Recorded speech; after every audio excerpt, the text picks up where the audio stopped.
Have you ever wanted to take a world trip, a dream trip, and yet didn't know where to start? Are you vegan and your greatest concern about going on a group trip is that you just won't have the right foods to eat? Well, stick around because today you're in for quite a treat as I talk with Brighde Reed of World Vegan Travel, who actually specializes in world trips for vegans. This is a great episode. Stick around. Welcome to the Vegan Visibility Podcast Show, where your host, Kathleen Gage, shines the spotlight on vegan and plant-based businesses and entrepreneurs from all walks of life committed to cruelty-free eating, healthy lifestyles, animal compassion, and the environment. Enjoy the show. All righty. Well, Brighde, I am so excited to be talking with you. You have World Vegan Travel, which is really amazing. Not only are you doing something that you're passionate about to do with travel, you're also doing it in the vegan space. And you have some amazing trips scheduled, and you've done some amazing trips. So really excited to have you on the show. And I'm curious, what made you think of doing a vegan travel experience? Well, first of all, Kathleen, thank you so much for having me on your podcast today. What a lovely opportunity. So in answer to your question, so travel and tourism is something that my partner Sebastian and I have done a lot of in a personal sense and in a professional capacity. I actually met my partner when we were both tour leaders for a tour company way back in 2005. So I was a tour leader for 5 years. He was a tour leader for a year, but he's traveled extensively. And we started World Vegan Travel, or started running our own trips through our friendship with Colleen Patrick Goodrow. And my partner also has a background in TV production services. So you can imagine a lot of logistics associated with that. And also I have a background in education, and, that requires a lot of logistic and management skills as well. And one day over a glass of wine, when we were traveling, I think we were in Africa at the time with Colleen and David, we sort of said, well, why don't we try and see if we can run a trip to Thailand? And you can invite your followers, your fans, to join us on that trip. And I'm very excited. We were very excited when she said yes. And we ran a trip. It sold out in just a couple of weeks or so. We ran the trip, and it was very clear that people were really, really excited about this style of travel for so many reasons. And it just sort of went from there, really. Well, it's so interesting because you made it sound really easy, like, oh, we sold out. And your trips are not for the faint of heart. They're not inexpensive. They actually are really a luxury experience. So what type of person is most attracted to these types of trips besides being vegan? Sure. Yes. I would say about 96% of the people that come on our trips are vegan. Sometimes there might be a non-vegan spouse or something coming along for the ride as well. And I would say that our niche is definitely sort of more luxury vegan travel. There are some really amazing vegan group tour companies actually, and but our sort of niche is more like luxury vegan travel. So what does that mean? That means like staying in really, really lovely, sometimes jaw-dropping hotels, and you've got 2 tour leaders, there's guides there, absolutely everything is included. Tips are included, laundry is included, everything is included. And so our trips are for people who really want to just relax and have someone else take care of everything, because not everybody embraces or has the time to do all of the research that comes with doing a trip. And I'm not talking about like a 2-week trip on the beach. most people are okay with organizing something like that, staying in a resort, for example. But I'm talking about, going to a place and going to a country and visiting several different destinations, traveling from A to B, that kind of thing. So our travelers are usually people that just want somebody else to do all of the work for them, people, often solo travelers, really love to travel on our trips because it means they're traveling with another group of people. So we usually have quite a few solo travelers as well. And that is wonderful because traveling by alone is not necessarily everyone's idea of fun. And our trips are usually sort of about 1 week to 10 days or so that, we understand that not everybody has a lot of annual leave, a lot of vacation time. So, they just want to visit a destination in their 1 week or 2 weeks of annual leave that they have in a year, and know that time will be absolutely maximized. So I would say those are generally a general idea of what our travelers are looking for. Sorry. Wonderful. And I want to remind people you're listening to the Vegan Visibility Podcast Show. I'm Kathleen Gage, your host. I'm talking with Brighde Reed, and she is with World Vegan Travel. And, it's so exciting to think about going on these exotic trips. And I'm sure pre-pandemic, it was a lot different than it was in March of 20. What year did it all start happening? 2020. It's etched in my mind forever. When did we all start going crazy? And I'm sure that it had an impact on your business. And what was the kind of the process once the pandemic hit, the shutdowns happened? What happened to the travel industry, and where is it now? Where is it going? And I know that's a lot to wrap your head around, but if you could kind of give us a 30,000 foot view of what happened, where it is, where it's going. Sure thing. Well, yes, March 2020 happened, and it became clear quickly that the borders were going to close for many countries. There were going to be a lot of restrictions. I don't think anyone really anticipated it would be quite this long, but there you go. So we had, I think, 3 trips booked that year. One of them we had needed to cancel, and another 2 we needed to postpone. And we ran our first trip. Things really sort of started to open up a little bit more in about May or June last year, particularly once the vaccination rollout came along and countries started opening up their borders again. And, it was still a little bit of a tricky time because, at first, for example, in Italy, you could enter as long as you were vaccinated, and then they wanted to have testing as well. But we ran our first trip since the pandemic started into Tuscany in October last year, and it was wonderful. It was wonderful. I think we all felt a little bit anxious about it. Our travelers needed to be tested on the way to Italy and then before they left, but we all obviously organized all of that within the country. It really was quite simple. Everyone was fine. No one tested positive. But what we're really seeing now is that countries are now not requiring a lot of testing as well. So as generally speaking, you can enter a country as long as you're vaccinated without doing the quarantine. And I really would love to share an amazing resource for listeners if they're looking to travel. It's joinsherpa.com, and it's this incredibly smart interactive map where you can basically see the whole world overview and each country and all of the up-to-date best most recent information on what you need to do to get into that country. It really is a wonderful resource. Perfect. You were reading my mind because I was going to ask you what is the prep, but can you repeat that resource again?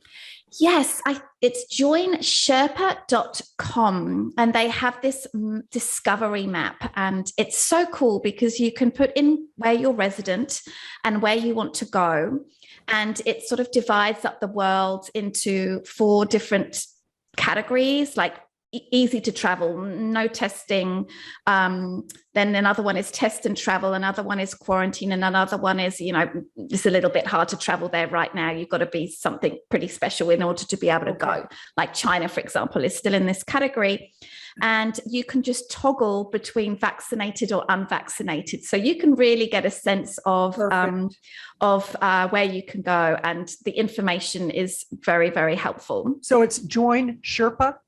Yes. They Perfect. Also show all of the upcoming changes. So, if there's been a change that's been announced, it will be in there under upcoming. So it's a great resource. Whenever I share it with people, they're like, oh, wow, I need this.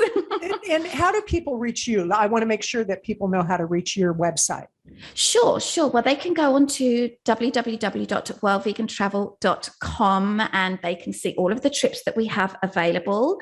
I like to think that it's very, very comprehensive. The information there, it's pretty well organized. Seb puts his logistics hat on there, and it's beautiful. Very clear. Your site is beautiful, and you've got some great images on there. And I'm actually going to snag a few of those with your permission, to do a blog post about this. But I would encourage people to go and actually print out the trip that is your dream trip. Put it on a vision board if you're into vision boarding. And it's so interesting. About 12 years ago, I was going to go to Africa, and my spouse and I, we were going to do the African trip, and we were going to do the safari, the photo safari. And then my mom got sick, and I became her caretaker. So that superseded what I had planned. But a trip to Africa has always been on my bucket list, and I definitely want to do it. And so what I love now that I'm vegan is there is a place for us vegans to go. And I'm curious, I really would like to provide people information based on your knowledge of what the bare minimum that people should do to start preparing for that world travel trip, the dream trip that they have. And, there's some people that they are in a position to do these types of trips quite frequently, but most of us, this is a trip of a lifetime. So what are the preps that in general people need to know in order to travel out of their own country? And then if they're going to actually contract your company and go on one of your tours? Okay, great question. So I would say, generally speaking, right now, it's just a really good idea. If you can get vaccinated, it's going to really open up the opportunities to you. For example, to come on one of our tours, at the current time, you need to be vaccinated. And I also think that good travel insurance is really key. I think people are still feeling a little bit hesitant about travel at the moment because we think about that very crazy time in Q2 and Q3 of 2020 when flights were being cancelled and things were closing, and there weren't going to be any restaurants open, so why bother going, and this kind of idea. But travel insurance companies have really, really responded well to this, and now they're providing some really great coverage so that you can travel feeling protected, that your financial investment has been protected. And of course, we always invite our travelers, as soon as you put any kind of deposit down or anything like that, you really should get some sort of travel insurance, because that's going to cover you for many things. There are travel insurances like cancel for any reason. Those are quite expensive premiums though, as you can probably imagine. But if you fall sick or you can't travel for some reason, that expensive trip that you have put money towards, you're going to have most of that, if not all of it, covered, as long as the travel insurance company agrees with your reasons for cancelling. Obviously, if you're going to be going to a country where you're going to be traveling from A to B, you're going to want to make sure that you know how to get from A to B and that you're going to be staying at nice hotels. And of course, there are so many resources. You can Google vegan restaurants in Seville, for example, and you will get a lot of great possibilities, and that's wonderful. But sometimes I feel like it's a little bit of an information overwhelm, and to plan something is a little bit challenging. So, sometimes a group tour can be really good for that reason. Well, and that's why I do recommend that people visit your website. It's worldvegantravel.com. That's worldvegantravel.com. We'll make sure to put a link in the show notes and let people, or I should say, let Brighde know where you heard about World Vegan Travel and that you heard it on the Vegan Visibility Show, because the whole idea is to make available those things that in the past were only available to the general public. But if somebody really wants to surprise somebody they love who happens to be a vegan, and maybe the partner is vegan or not vegan, what types of occasions do you find that, let's say a spouse buys a trip or gifts the trip to their spouse? Would it be anniversaries? Would it be Christmas? Would it be, what are some of those occasions? Yeah, great question. So we have had people come on our trips because it's a very special anniversary. We had someone in our Italy trip, they were celebrating, I think it was their 40th wedding anniversary, which was really special. And it might sound strange to some to come on a group tour for an anniversary trip, but actually it was just so lovely. They had an absolute blast. And of course, we surprised them with a little gift and anniversary cake and celebrating them. Of course, it's always really lovely to do that. We've had some very lucky travelers that have been gifted a trip to see the gorillas as a graduation gift from university, which is very nice. Nice from mum and dad. Well done. Very nice of them. And, birthdays can be a great opportunity. And for sometimes on our trips, a trip to Rwanda, for example, I keep on mentioning Rwanda because it's such a wonderful destination. It really is like a once in a lifetime thing. So we've had a family from the UK. They came to join us in Rwanda, and this was a very, very special trip for them. Her and her husband and their two adult boys, they came to Rwanda and just had this very, very special time. And, it was just a once in a lifetime thing. And Rwanda is just an incredible destination. So I'm curious, you just sparked a thought when you said the parents and the two sons went on the trip. Have you ever had occasion where a large family, they hired out the whole trip? And has that ever happened? And if so, tell us about that. Yeah, it hasn't happened yet. We haven't sort of done let's call it a private group tour, I guess. However, we did have a very nice thing that happened once on the first ever trip that we did to Thailand that I referred to earlier. That there was a big group of friends that became sort of as thick as thieves, let's say, on that trip. And they became really good friends. And we actually had, I think, 10 people from that Thailand trip actually join us in Rwanda.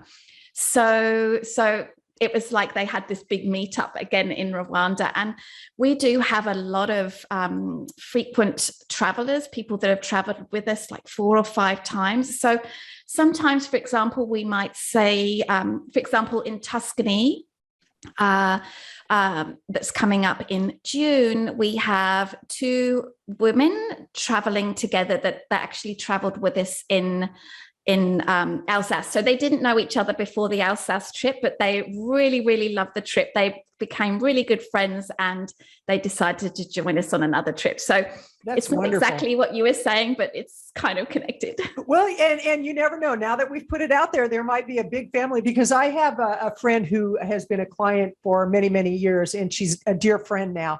And she has, between she and her husband, they have 12 children. They have 35 grandchildren, and they often, he became ill, so they can't travel like they used to, but they would travel together and do family experiences. And it's like, oh my gosh. And so I have a feeling that's going to be happening to your company in the very near future. So go ahead. We would love that. And as somebody who has organized a lot of travel for friends, or I've organized travel for family members, it's really nice to just hand over all of the organization to somebody else in these situations, because I think when you're in a family, it can be a bit challenging to say, okay, everyone's got to be here ready to go at 9 o'clock. We'll all drive in a little convoy over to wherever it is that we're going. Whereas absolutely everybody can just relax and enjoy the trip. Well, we did that trip to Europe over 20 years ago. It was about 25 years ago. My mother was from Liège, Belgium, and she was there during the occupation during World War II. So we had the opportunity to see where she lived, the bombings that went on. I mean, it was a phenomenal experience. But my dad seemed to forget that at the time, all his daughters were grown women, and we were all with our spouses. And one of my sisters brought her two daughters, her grown daughters, and my dad kept referring to us like we were little kids. It's like, but then when we go, but Daddy, stop, so that didn't help. But I'm curious, have you ever had, there's so many thoughts I have around types of trips that these vegan enthusiasts and travel enthusiasts could take. Have you ever done a singles vegan tour? Has that ever happened? So you mean just for sort of solo travelers, you mean? Solo travelers, and maybe, they might be, some romance buds. Has that ever happened? We haven't had any romance that's happened on the trip, as far as I know, between people that have not known each other. And I think there's a couple of reasons for that. Not saying these are the only relationships that you can have, of course, but generally speaking, there are not a lot of single guys that come on our trip. We have some, but we do often have quite a few solo women, which is great. But we haven't had any romances that I have known about. Maybe there have been, I'm not sure. And yeah, I think that could be a really, really fun idea for a trip. But of course, we'd have to make sure that we had some balance and that kind of thing, I guess. Absolutely. So I'm curious, what are some of the upcoming trips? And tell us about the trips you have planned with Colleen. And is it her community, or is it open to anybody who wants to come along and they want to meet you, they want to meet her? Tell us about those upcoming trips. Sure. So we have a couple of trips that have a space on for 2022. And those are Tuscany in June. We have double rooms available for that. And that's in a collaboration with Colin Patrick Gaudreau, that's our special collaboration that we call Joyful Vegan Trips. And that's happening in June. Our Northern Italy trip is sold out, but we do have space on that Rwanda trip. That's in November. And we also have a trip to Botswana in March 2023. We're really hoping to have Japan in 2023. Interestingly, we haven't been able to go and do the necessary work to put together that trip, actually, because the borders are still closed. But we have 300 people that want to know about that trip, like 300 people that have signed up saying they want to come. So that should be an interesting one. Maybe we could do 2 back-to-back trips there, who knows? And we would love to do another Vietnam trip in 2023. We're also planning on 2 France trips. So in September, to the southwest of France in the Dordogne. These aren't bookable on our site yet, but you can see them as coming soon on our site. The Dordogne, which is the southwest of France, which is not a very vegan-friendly destination, but of course, we're going to make it vegan-friendly and, well, vegan, of course. And Alsace. Alsace is an area in the east of France. We'll be going there in either late November or December. And the whole point of that is to have a Christmas sort of wonderland trip. For those that don't know, Alsace is like the capital of Christmas in France, and it's very close to the German border, so it's very sort of French German in feeling. So we go and visit lots and lots of Christmas markets, the cute villages, the cute towns, the cute cities like Strasbourg, and we go and visit sanctuaries. We cross the border into Switzerland by going to Basel. We cross the border into Germany because it's right at that corner where in the middle of everything. We go and visit a bear and wolf sanctuary. So there's a lot. There's a lot. Wow. Now, let's say that somebody isn't quite ready to do a trip overseas and they want to do a trip stateside. Do you have those available?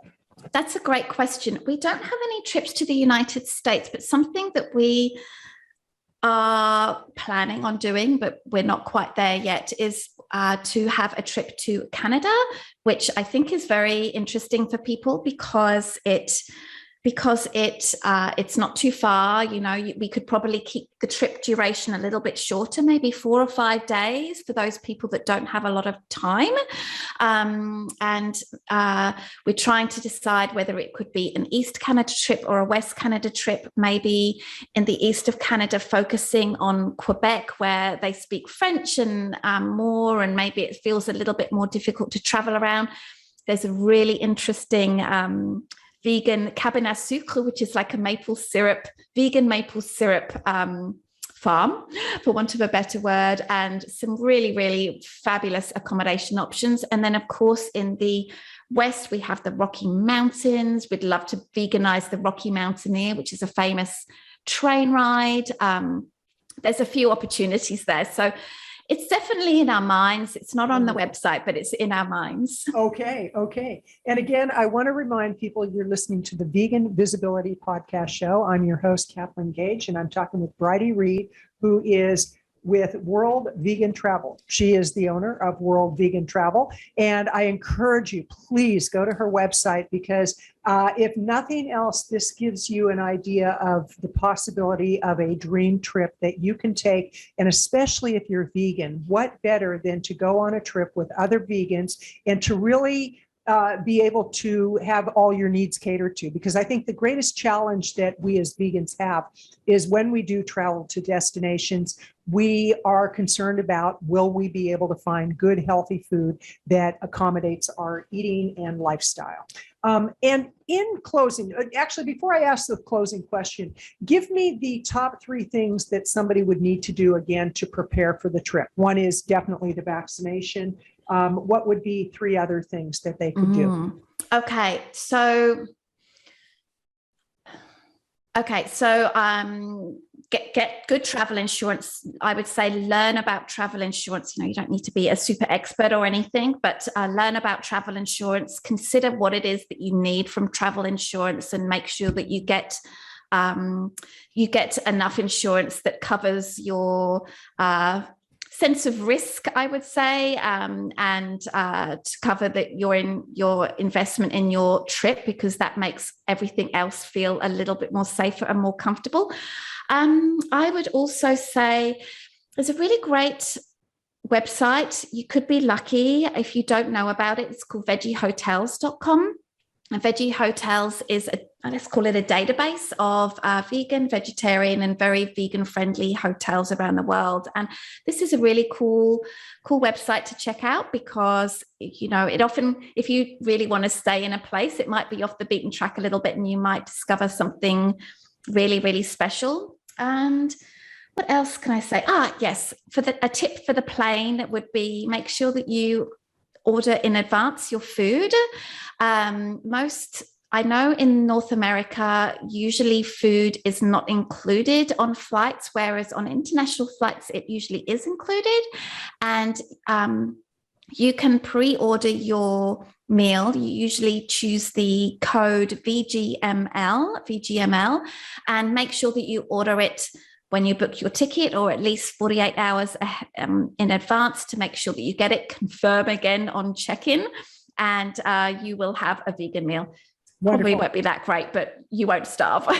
And I do have one question about passports. How long in advance? Because I just went into my safe deposit box recently and looked at the passport. It had just expired, within a week of when I looked. And usually I keep up on that, but because of the pandemic and all that, it wasn't top of mind.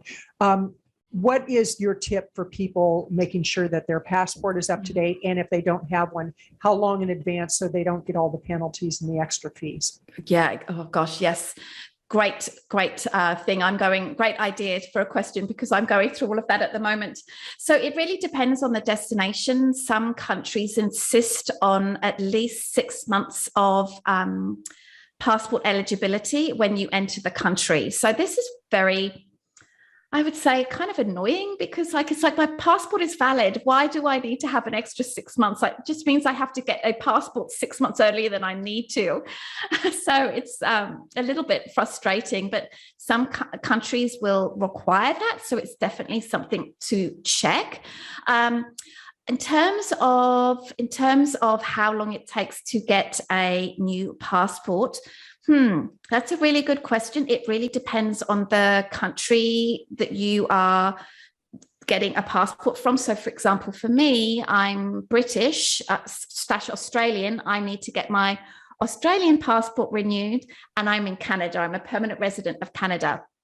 So usually it's a really good idea to go onto the websites ahead of time. Now, how do you remember? Well, I invite people to put a little reminder when they get their new passport, or go right now, go and check your passports and have a look, and then put a little reminder that come up in your calendar, like, I don't know, 1 year before it's about to expire, to tell you, okay, my passport is going to expire in a year. I've got plenty of time to plan it, because very often, if you're somebody that travels a lot, then you have to make sure you get it in a certain window of time. But I find these days, usually the information that you get from the websites, I'm not sure what it would be called in the United States, but they will give you an idea as how long the processing fee is. The important thing is not to get caught where you like, right, oh my goodness, I'm gonna run out of validity and I won't be able to enter the country, or it's going to expire. Okay, excellent. And in closing, what are your final thoughts for people about taking that dream trip, about preparing? What would you like to leave people with? I would say don't delay. If this pandemic has taught us anything, it's that, life is this incredible gift, and we don't have a huge amount of time to explore this incredible world. And if you're able to do it, then I would just go ahead and do it. And whether you join a group tour or you ask a travel agent to help you or research it yourself, I think you're going to have an absolutely wonderful time. And when you come back, you're just going to feel so refreshed and renewed and excited for challenges that you've got coming up. I know whenever I come back from a trip, I'm so energized, and I just can't wait to get back into work and can't wait to work on projects. I've had all of this time to sort of think about what I want to do in my business or these kinds of things. And it just gives me this wonderful feeling of well-being. And I think as well, in this very, very divided world, it's just a really great idea if we can be seeing how other people live and see what people are doing in other countries, and talk to them and meet them and be humbled by them and appreciative of what we have, and all of these things. These are some of the extra benefits that we get from when we travel to different destinations around the world. Wonderful. Well, it has been delightful to have you on the show, Brighde. And again, I encourage people, please go to worldvegantravel.com. That's worldvegantravel.com. It's a beautiful website. There's pictures of travel. There's pictures of animals, and have to have animals on a vegan site. And I just so appreciate what you're doing, and I wish you much success. And hopefully one day I will meet you on one of your tours. This is Kathleen Gage with Vegan Visibility Podcast Show, wishing you a happy, healthy, abundant life. Take care. You've been listening to the Vegan Visibility Podcast Show. Be sure to subscribe to get notified when the next episode is live. And we always appreciate reviews. Join us next time for more inspiration, education, and motivation to build your business one cruelty-free and healthy person at a time.